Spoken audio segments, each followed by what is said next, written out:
Welcome, everyone. Fenicr here. The Subnautica Below Zero series is finally at an end. What a wild ride it's been.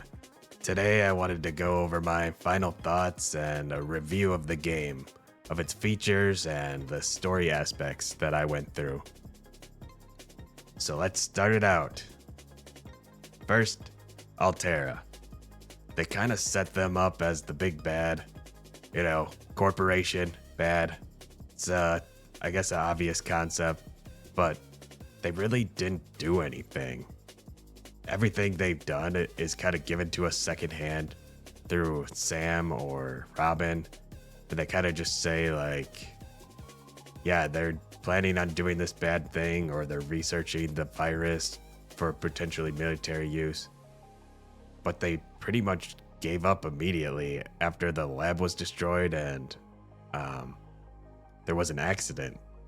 I mean, the virus is still there. They like completely abandoned the entire outpost just because of this one accident.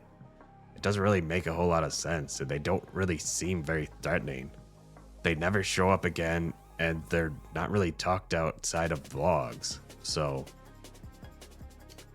even the satellite where they're supposedly spying on you, it doesn't have any like negative consequences. So I don't know. Setting them up as a main villain doesn't really seem like it added anything to the game.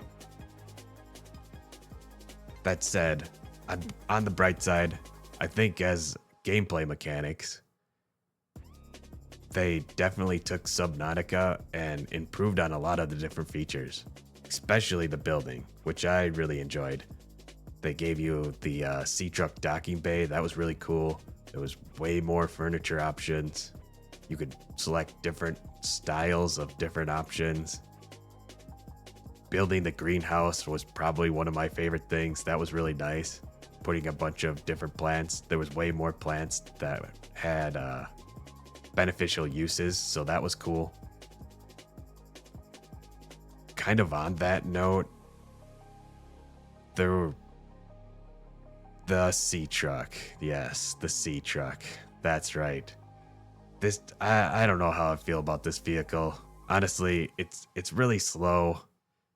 It's customizable because they give you a bunch of different modules, but at the same time, it's really limited because you can only build in a train format. You can't. There's no freedom sideways. I would have liked to see some sort of module where you could build off to the sides and make it like 3 wide or something.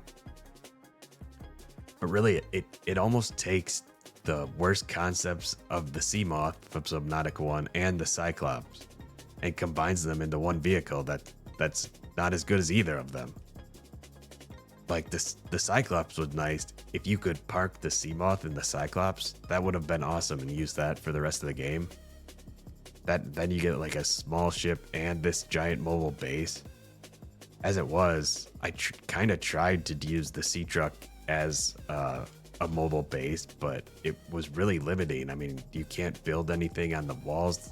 There isn't like a blank module where you could just build stuff on the sides. That would have been nice to have.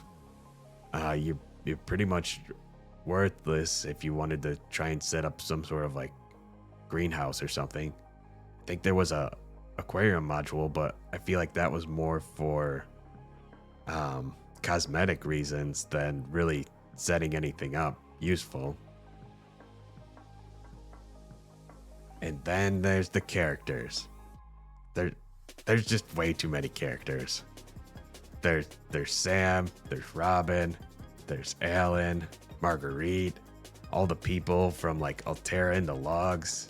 There's just so many to keep track of, and it's Subnautica 1, you kind of have the helpless feeling that you're all alone and you're kind of following the Degrassi, and their bases are all abandoned, which leads to another thing. How is Marguerite even there?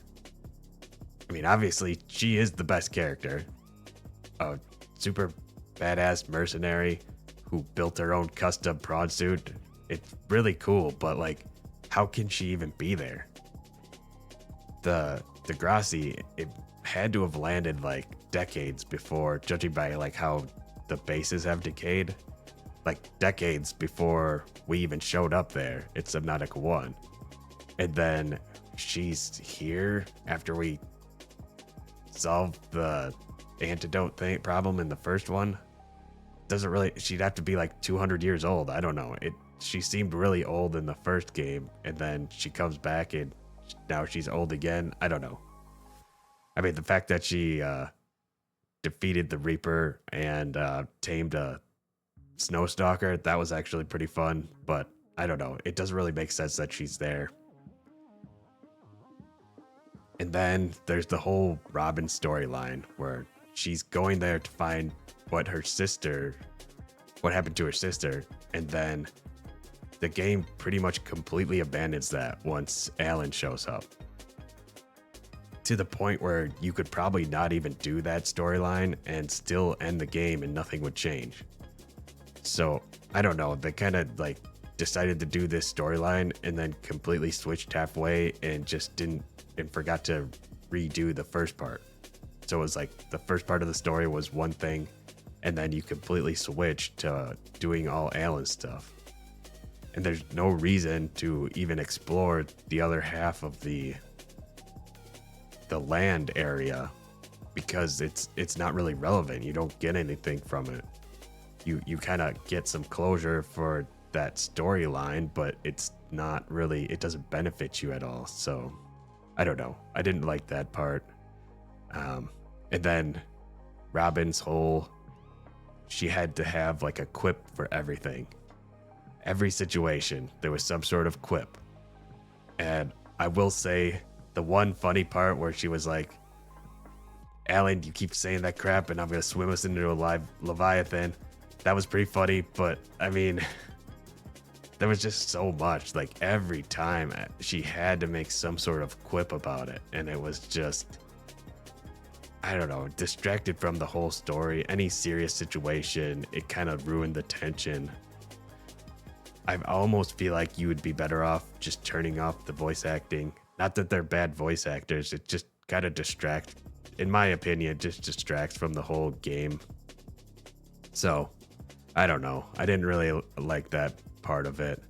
Like I said, all the gameplay mechanics. So, I mean, overall, all the gameplay mechanics were improved, I think. I think they did pretty good on that part, but the story-wise, I don't know. I think you could have avoided a lot of it, and the game would have been better overall.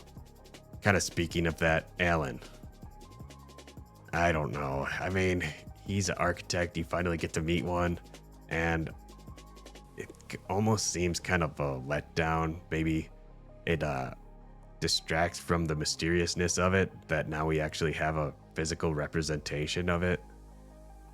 And the whole thing about Alan's past, they kind of just all cram it in right at the end. And I mean, it becomes the main story point, but at the same time, it's super rushed, and you pretty much, right at the end of the game, you finally figure out everything about it. I don't know if I want to spoil it, but if you watch the series, you already know what I'm talking about. But yeah, I don't know. Overall, it's Subnautica. It had the key core themes of Subnautica. I think if I was going to play it again, I'd probably turn off all the voice lines, kind of get that distraction out of there so I can just stick with exploring and the base building part, which are the parts that I kind of appreciated the most. So, that's my thoughts. Overall, good game. I liked it. It's very Subnautica, and I look forward to Subnautica 2. So, until then, steel your resolve, and I'll see you next time.